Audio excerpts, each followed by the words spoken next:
champion. Our next guest knows a little bit about winning one. He just won one a couple of months ago. And we have not had a chance to see him since the parade. Coach Tony Vitello from the University of Tennessee. Coach, first of all, congratulations again. I don't have to ask you how the summer's gone. I can imagine it's gone pretty well. Thank you. No, very fortunate to have the season go the way it did and end the way it did. But the summer's been hectic, and it kind of all ended with the parade for us, which was a great exclamation point on it. Our fans showed out. We were all shocked at how it went, but it's been busy ever since then. You know how it goes with the portal and everything else recruiting wise. I know all that, Coach, but deep down, and I know there's not a lot of time to process anything these days, but uh, considering how close you came a couple of years ago and the redemption of this season, uh, have you had a chance to think about what this really means to everyone, including yourself, of course?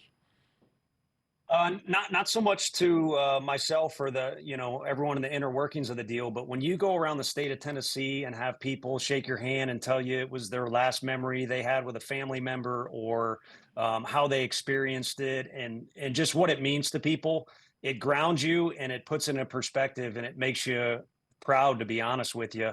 And then speaking on just kind of inner thoughts, I know 22 was a topic for you. Last year, 23, we were in Omaha. It's just interesting when it doesn't end with a win. You think of all the things that led to it not working out or not going well. And when it ends with a win, you think of all the things that if this wouldn't have gone this way or this wouldn't have worked out, it wouldn't have happened. And the bottom line is it's competition and it's chaos and it's very difficult to win. So I'm just glad our players were able to do what they did this year. In terms of what you have to do every day, and that's you built the program. Now it's maintaining it in the portal and recruiting. Can you sense the residual of what that night in Omaha meant or means? I think a little bit. Danny White's already got construction going on all over campus, including our stadium, which we're benefiting from. Not just ourselves, but in recruiting. But yeah, I think now everyone knows we have a little bit of a brand name, and we've been able to win some games. So we've been able to open the door with recruits. My buddies that didn't play baseball though, they all assume everyone just wants to sign on the dotted line to play with us because we call them. And you know just as well as anybody, that's not how recruiting works. We can get in the door, have a conversation with about anybody these days, which is awesome. But everybody wants something different than the other. And it's all got to line up right for there to be a commitment or for it to work out with our program or if they go to another program. What is that like? I mean, we spend a lot of time here on various sports, but in the space of college baseball, what matters the most when you're talking to a recruit? Yeah, guys want to play. If they're a position player, they want to be in the middle of the field. If they're going to catch, they want to be the only catcher. I don't mean to speak for everybody, just generalizing. Shortstop is kind of the sexiest position to play. And if you're an outfielder, you want to be in center field. And then pitchers, everybody wants to be a starting pitcher. And in recruiting, it seems like on the phone, every kid is being told they're going to be a starting pitcher.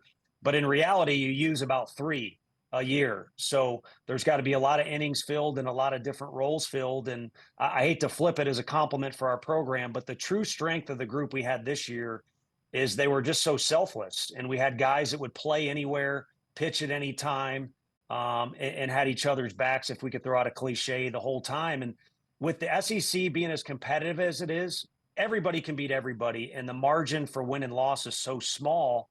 So that team chemistry and that camaraderie and that selflessness can be truly a difference maker, not just in our sport, but in others. Coach, you mentioned that there was a lot of speculation. There's always speculation after Hoover. You know, is it a good thing to win the baseball tournament? And you did, and obviously you're trying to. Does that really matter once you get to the next round because you played 4 or 5 nights in Hoover and you've won the title? I think it does, but I think there's more of an individualistic story of how did you get to the championship game and how did it go and who did you use pitching wise. I think a big thing for us was we had a lot of young pitchers we relied on to win those last couple games for us. So we didn't really tax our pitching in a way that you might in a different year. And then our nutritionist and our strength coach were so good about getting on our guys, taking care of sleep, rest, nutrition, hydration, all that. I really feel, I hate to make it sound like I'm recruiting you, but I think that was a huge X factor for our guys. And the other thing was this group, and again, I think I don't follow much media stuff, but I know 22 was a topic for you.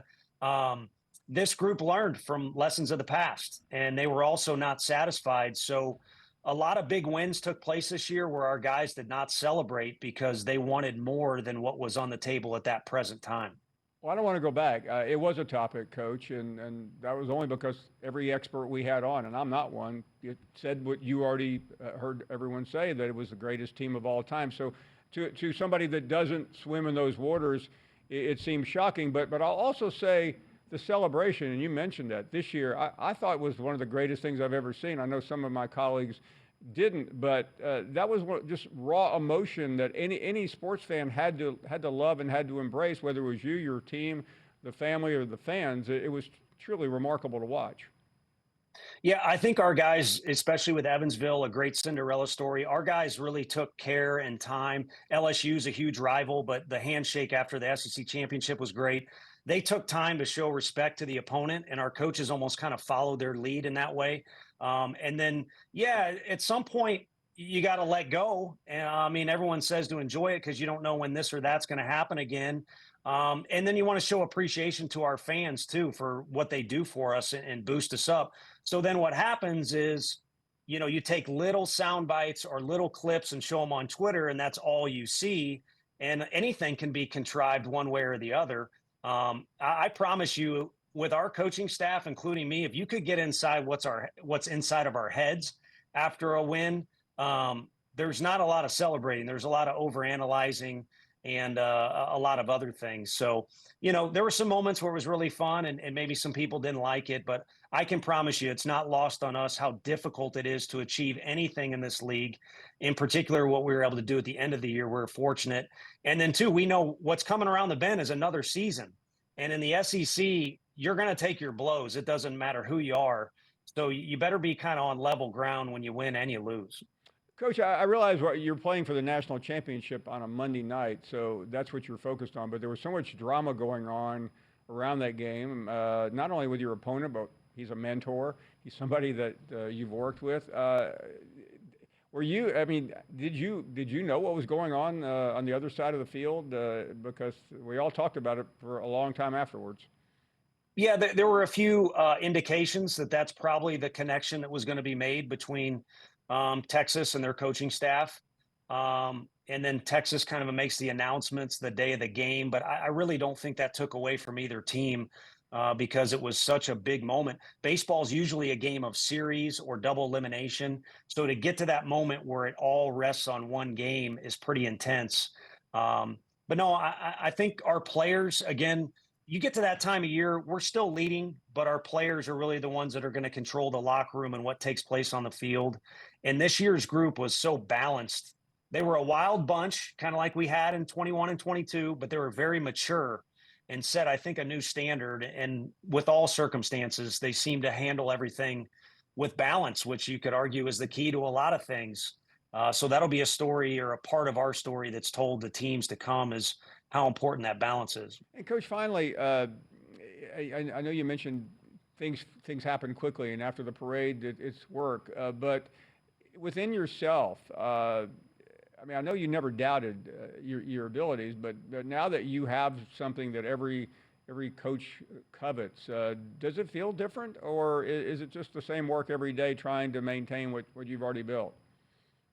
No, I think it provides a sense of relief that you maybe check the box. That's saying it for brevity's sake. But I think if anything, it kind of makes your chest a little heavier that now expectations are greater and you need to go out and you need to do things. You need to capitalize on the fact that things are going well for us right now, whether it be with construction or donors or recruiting and keeping our staff together and things like that. So I think, again, it applies to every sport in our league. The competition never goes away. And the day after the parade, we were out recruiting, not because we wanted to, but we have to if we want to maintain having success. So again, Drew Gilbert, flips his bat during a home run, or one of our pitchers pumps their fist striking out.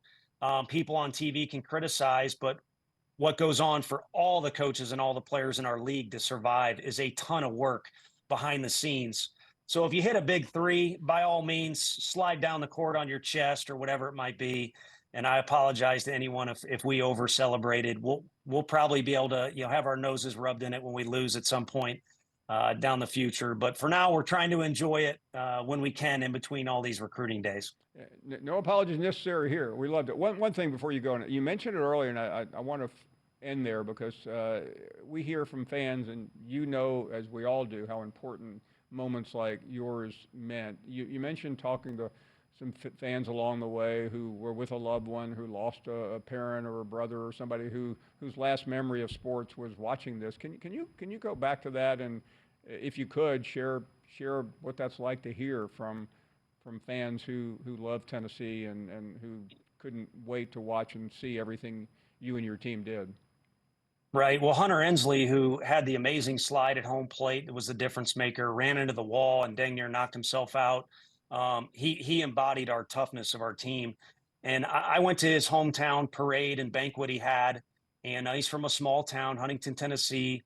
And to see how it affected the community, I mean, you could say every which way, financially, but more importantly, how it affected people's lives. And when they would tell you their story about heartbreak and elation when cheering on the Vols, it provided perspective. But yeah, last night we went and watched Christian Moore play in Chattanooga, and shook hands with a gentleman who said really the last memory he had with his father was watching our game. And obviously he teared up, and I tried to remain composed, but it was probably about the 15th time this summer I've been brought to tears, not because I want to be, but because it was hit with, it was hit like a ton of bricks listening to these stories. And again, it provides perspective, and our players need to hear it too. And it sounds corny to bring it up, but the T-shirt or the slogan SEC, it just means more, was used in the past. And it really is. It's why the conference is what it is. And no disrespect to any other, but the facilities are what they are because we got to fill these, we need seats provided for these fans